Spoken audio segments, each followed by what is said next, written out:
Hey, what's going on? This is the Objective Jerk. And I'm said jerk. What's up? Oh, wow, that was loud. How's everybody doing? Let's see. I check and make sure. Okay. So, as you know, I've been dealing with some tooth pain, right? So I was taking antibiotics. And I'm supposed to go this coming Monday was my follow-up appointment. But the antibiotics actually started helping like immediately, like the next day. Not immediately because that's the day of I suffered, but the next morning I felt better. I was still in pain, but it felt much better. And so I've been, I was just dealing with that, and then but it didn't really seem to. It got better, but then it stopped, and it only got to a certain point, and it didn't get any better. It didn't get any worse, but it didn't get any better, and it was still painful. So I was like, man, I got to go to the dentist on Friday. I'm going to go. I'm tired of this. So I go, and this dentist office is like family run, like most businesses here. And, the rural area of Philippines, I guess, or at least where I live, and I'm probably in, most other places. They're all family. I've talked about before. It's not corporations. It's all mom and pop family business stuff, So you have an older lady who's the dentist, and then they have their daughter, and then the father, I guess, he went to school to be a dentist, but he failed or something. So he just makes like the dentures and lots of other stuff like that, I guess. So I don't know. But anyway, when I first went in and, she looked at it, she didn't see any cavities. I was absolutely certain it was my upper row, but she didn't see nothing. I don't know if she looked down below or not, because I told her it did kind of seem like it went, like it hurt all the way through. I don't know why both, whatever, But so she gave me the antibiotics and some pain meds that I don't think worked. I took them, but then I took them with ibuprofen, like 400 milligram ibuprofen. And anyway, so I couldn't drink hot coffee or nothing hot for a few days. And it was just, like I said, the pain was like better because it wasn't debilitating like it was, but it just wasn't getting, it only got so far. It was only so good. So I go back, or no, okay, so once the massive pain went away, I could like feel my teeth, and I could feel that my far bottom one, the far back molar on the bottom, was tender, and it wasn't up above. So I was like, huh. So I go to the dentist yesterday, and I go in there, and it's the older lady this time who sees me, and I tell her that, it's the bottom, not the top, right? So she's looking, and then she's looking at that bottom back molar, and she's like, oh yeah, I can see some cavities.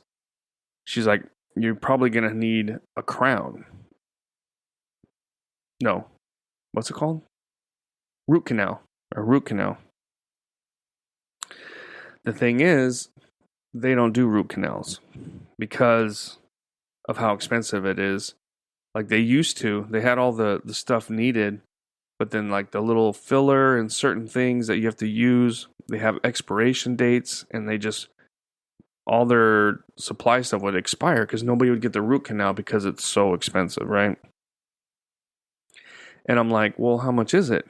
And she's like, it's like 10,000 pesos per canal. And the tooth has 2, so that'd be 20,000. So that's $400. No, that's $800.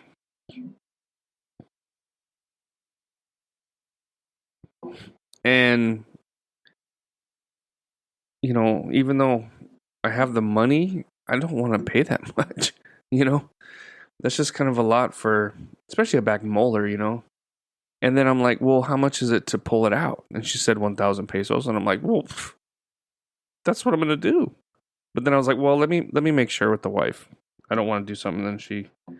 So I was like, I'll come back. So I go out to the vehicle. I call her and I tell her, And she's like, just pull it out. And I'm like, all right, cool. I'm going to pull it out. So I go back in there. I had to wait a little bit because somebody went in after me. That's the other thing.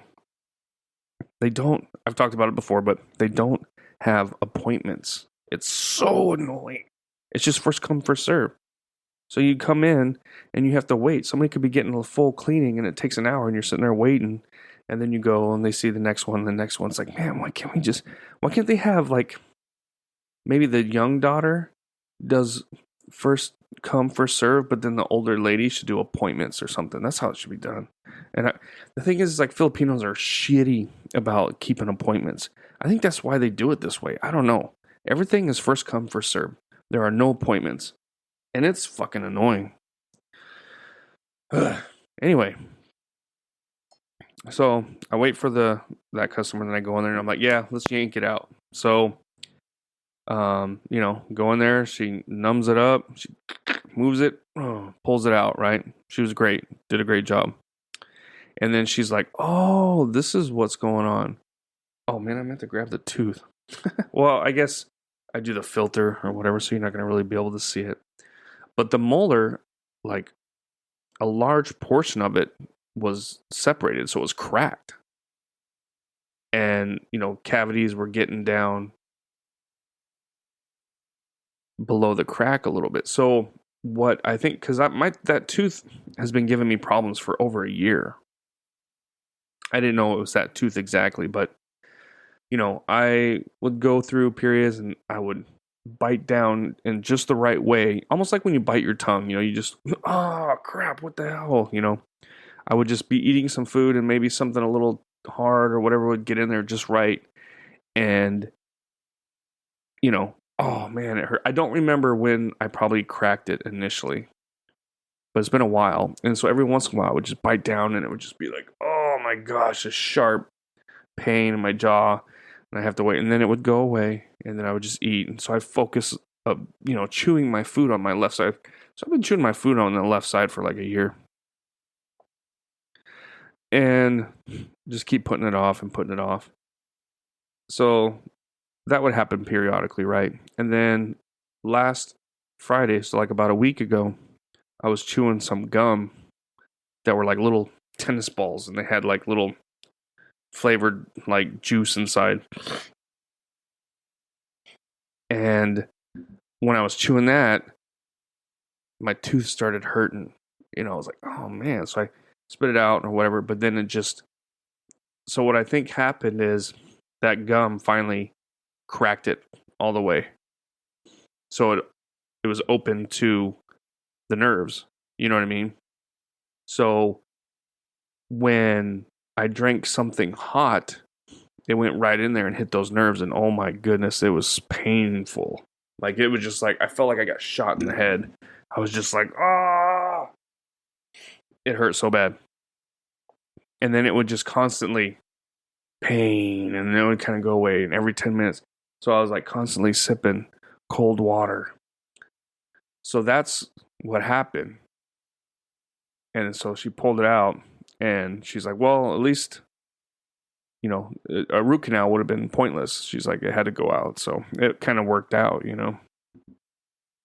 But man, it was so painful. It sucked. And so now I'm much better, but it's got to heal where they pulled the molar out, and it's still kind of swollen, and my gland is a little better, but so it's still like tender and stuff like that. And so it's just, but now I can drink coffee, thank goodness. And so, but it's just for that week, it was just like nothing was getting better. So once she pulled the tooth out, I was much happier because we found the problem. This is going to start getting better from here on out, Man, but it sucked.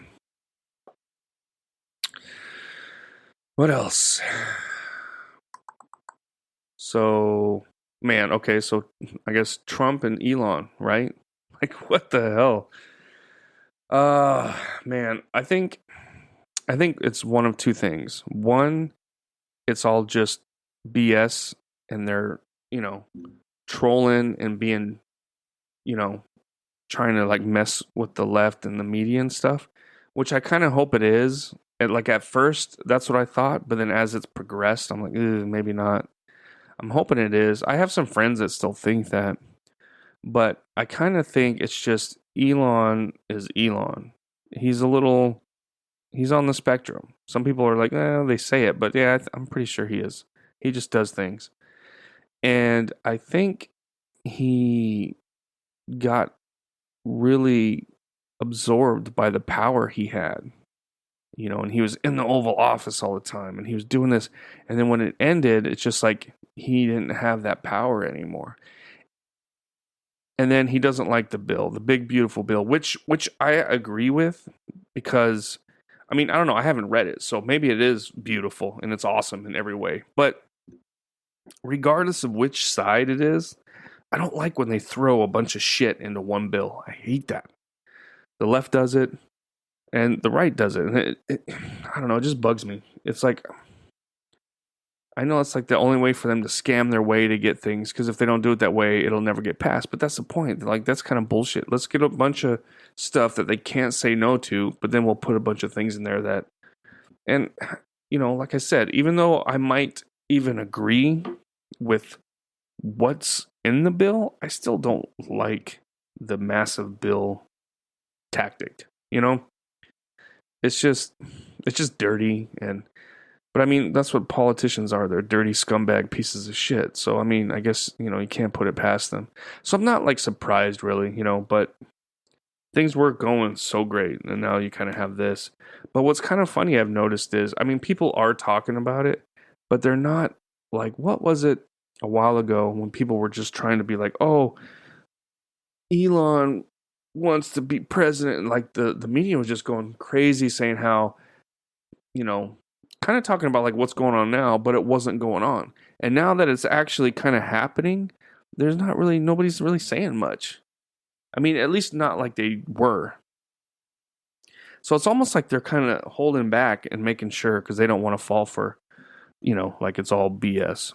But that'd be kind of stupid though, I think, for them to go, hey, yeah, let's mess with the media and this and that. It's like, dude, you're the president and this and that. Like, some people think it's their way of getting them to release the Epstein files. And then you have, then you have Kash Patel and Dan Bongino that just, I don't know, I think like Dan Bongino just seems different now. And it's just, being in that position and doing all this stuff, like, it doesn't matter who you are, it's going to get you. You know what I mean? You can't, no matter what, you could be Superman and take a political office and they're going to turn you into, war, or the whatever. What's the opposite guy? Superman or Lex Luthor, I guess, maybe, even though he's not. You know what I mean? It's just the political landscape is so corrupt and so controlling and powerful that you can't do nothing. You can't do nothing. I mean, it's just, I don't know. It's just crazy and sad at the same time, I don't know. But yeah, I think it's just Elon's kind of having a little fit, because he pretty much gets what he wants. And I think he just kind of let the whole thing go to his head. And then now that it's all done and he doesn't have a say in anything, and he doesn't like, he may see this bill and be like, man, that's not, that's not good. Which I can understand. But has he seen the whole bill? Has he read it? Or is he just kind of like me, like, I don't like the big bill stuff, But then he starts saying oh, he's on the list. It's like, why would you say that? Like, what does, like, that's so petty. That's either a tactic that they're both in on, or he's petty as hell. So I'm kind of, until this thing resolves, until we find out exactly what's going on, if it's legit or if it's some sort of trolling, I'm kind of losing a little respect for Elon. Like I said, I posted, a little thing from this, and I said I'm Team Trump, but I don't like the big massive bills, the smorgasbord bills. I don't like them. I don't know, but we'll see.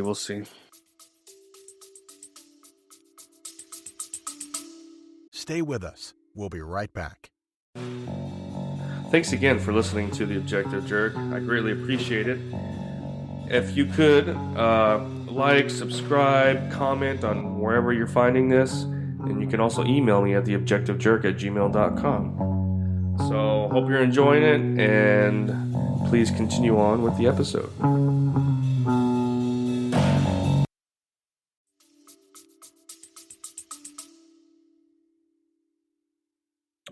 Man, I'm kind of done talking. I don't know what to talk about, and I'm like halfway, well, a little more than halfway. Let's see what's been going on. Man, driving, no. They got a new mall. Yeah, so they opened a new mall called SM Mall. I always say S&M, but it's called SM Supermarket, I think it stands for. Or no, it's Hyper. I don't know. Anyway, so they opened up this new mall, and the Philippines malls are still a big deal. You know, I've said it before. States people don't go to the mall anymore, but here they do. It's like it was, in the 90s or something. So they open up this new mall, and of course, Filipinos got to be the first one, and they want to see all the new stuff, and I was like, I'm not gonna go for a while. I'm just gonna let the whole frenzy die down. Stick to the mall that I've been going to, which is Robinson's. Which is weird is the mall is only like 10-ish years old, but it looks like it's 20. Come on. Gosh.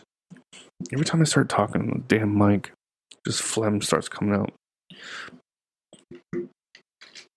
So, but then my wife was like, hey, let's go. It's not that bad, blah, blah, blah. And I'm like, all right, fine. So I go. And it wasn't that bad. It's like the parking, man. It's like Filipinos can't park for shit. It takes them forever to back in. So there's always a line to kind of get in. And then the parking spots are small, man. It's like the one at Robinson's is older, but it's like more and more people have, vans and trucks. They need to make these parking spots bigger, or they need to designate maybe vans and trucks and cars or something, because it's just, you're squeezing in. It's retarded. And then the mall's very nice. Not all things are open, but it's nice having a different variety. Their department store is much nicer, more selection. We went to an Italian restaurant, which is nice because there is no Italian restaurant around here. I mean, there might be people trying to do Italian, but a lot of Italian food here is the Filipino style, which is sweet. So you get a lasagna or a pizza, and it's like it's really sweet. It's like, which is fine every once in a while, but you kind of miss the Italian style kind of. So this has that. Now, it wasn't the greatest, but it was just nice to have something. We had a pizza that was, in the oven thing, and my wife didn't like it much. She said it wasn't bad, but I think I didn't mind it. I liked it more than she did. And then the lasagna was a little kind of dry. It didn't have a lot of sauce on it, but it was good, but the flavor was like you had to kind of find it. It's like, where's the flavor at? Oh, there's some. Okay, I don't know. But it seems like my wife, though, so she's been going to culinary school mainly to do baking. She wants to learn how to bake and make pastries and things like that, and kind of go that route, I guess.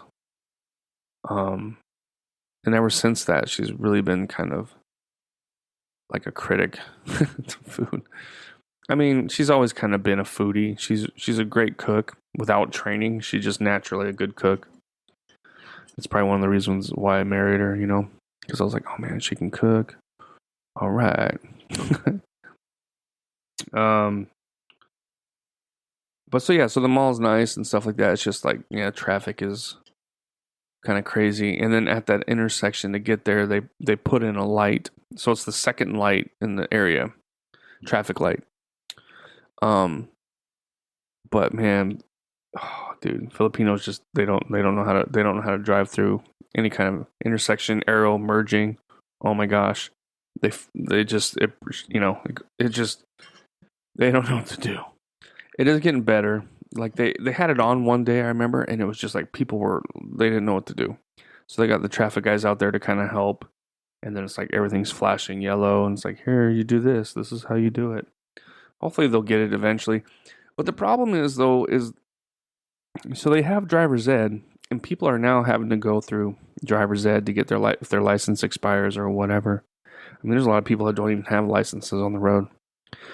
But they don't set a standard. They don't if they fail, but they give them a little cheese. Oh, it's okay. Here you go. Here's your license.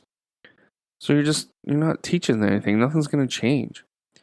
And then there's so many people that don't have a license, and police will set up little checkpoints, and they'll check mainly mopeds because people on mopeds get away with it, you know. They'll check and see if they have it. And the thing is like somebody on a moped will see, and if there's no way to go around, they'll just pull on the side of the road and wait.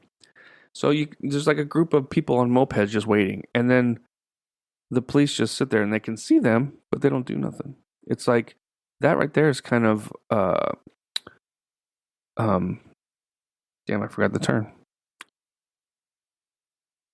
You know, that's enough to at least talk to the person and ask for their ID and be like, what are you doing? This is weird, you know, like they're trying to hide something.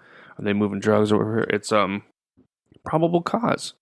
Because they see a checkpoint and they stop, they don't want to come over. It's not like they're stopping at an eatery, which sometimes they do. And sometimes wait, hold on, so I don't want to get off track. But it's just like, you know, when I used to do checkpoints and whatever, we always had a chase car in the back. So like if we were setting it up and somebody was coming on post and then they turned around, we had somebody pull them over. And a lot of times they forgot their ID, their cat card is what they call it. You know, they're pulling them to the gate and they're like, okay, let me get my cat card. As they're driving, oh crap, I don't have it. I left it at home. Shit. So they turn around or whatever. But sometimes it's because people are doing shady shit. So they should have, you know, a chase vehicle. But the thing is too, is it seems like the police always set the checkpoint up right at a spot to where people can get out of it if they want to. You know what I mean? Like they're trying to lessen their workload. So they're going to set it up. Look, we're doing our job. We're setting up this checkpoint. But it's right by an area, so if somebody's coming up and they see it and they're like, oh shit, well, here's a turn. I'll just turn here. And I'll wait, or I'll bypass it, or whatever. You know what I mean? That's the other thing is the police here are just, they don't do shit. They'll go out there and do a little something, and they'll take pictures and make it look like they're busy and whatever. But they actually don't do anything. They're just for show. They're just for looks. You know? I don't know. It sucks. I've talked about that too before. Yeah. What are you gonna do? But yeah, that's kind of about it for me. Hopefully my tooth and jaw and everything will be back to normal by the time I got to do another podcast. And hopefully this Trump and Elon, I mean, I don't think this is going to hurt Trump at all. I mean, the media will try and make it hurt Trump. If this is all legit, it's just Elon's going to be the one that looks kind of like an idiot, I think. He needs to stop. And just, if it's legit, he needs to stop. If they're trolling, then whatever. But I don't know. Just, it's kind of weird. We'll see. It'll be kind of funny. But at the same time, it's like, you know, come on, man, you got stuff to do. But I guess, man, in the time we live in and the way the media and everything goes after everything, I guess you got to kind of make the media look stupid. So you do something so the media jumps on it, and then, you know, I don't know, maybe that's their tactic. Who knows? We'll see. Let me know what you think. Appreciate your time, and I enjoyed hanging out with you. Have a good one, and God bless. All right, bye. You just put yourself through another episode of The Objective Jerk. Thanks again for hanging out with me. Please email me at theobjectivejerk@gmail.com. Like, subscribe, comment wherever you find this, follow. It all helps. But thanks again, and I'll see you next time.